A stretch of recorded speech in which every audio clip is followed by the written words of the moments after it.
Allah Azza wa Jal, for example, commands in Quran in many places. One of them, for instance, "U'budu rabbakum." "U'budu rabbakum." Enslave yourself to your master. If you want to know, we study a lot of Quran, you know. You could study tafsir for years and years and years and years.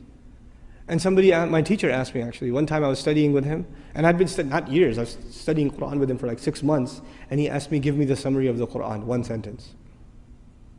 Actually, and I said, one sentence? He goes, okay, fine, 2. So he wants a summary of the whole Quran in 2 sentences. And I'm thinking, I'm going, in my head, I'm doing a review of the stuff he talks about all the time. How am I going to summarize the entire Quran in 2 sentences? And I remembered what he said, and I used it, and he said, you're right. Alhamdulillah. Here's what it was. Number 1, accept Allah as master and accept yourself as slave.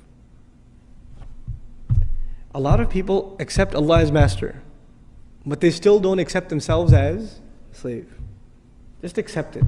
Internalize that He is master, you are slave. Accept that. Number 1. And after you accept that, the second sentence, accept that this guidance is only beneficial to people who accept themselves as slaves. That's it. You say, إِيَّاكَ نَعْبُدُ, you accept yourself as slave. Then what are you ready for? اهدنا الصراط. Guidance. Slavery and guidance is the summary of the entire Quran. The Quran began with slavery, إِيَّاكَ نَعْبُدُ.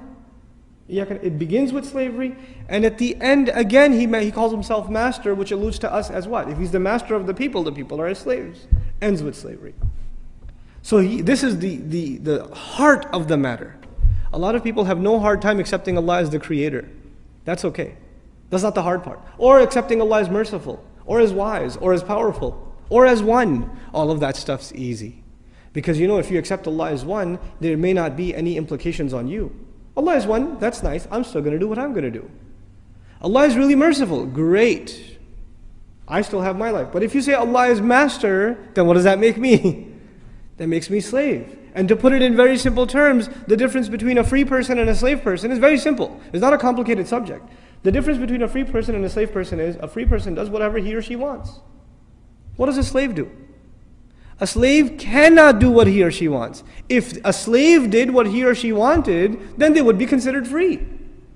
The only thing that makes them a slave is they do what the master wants.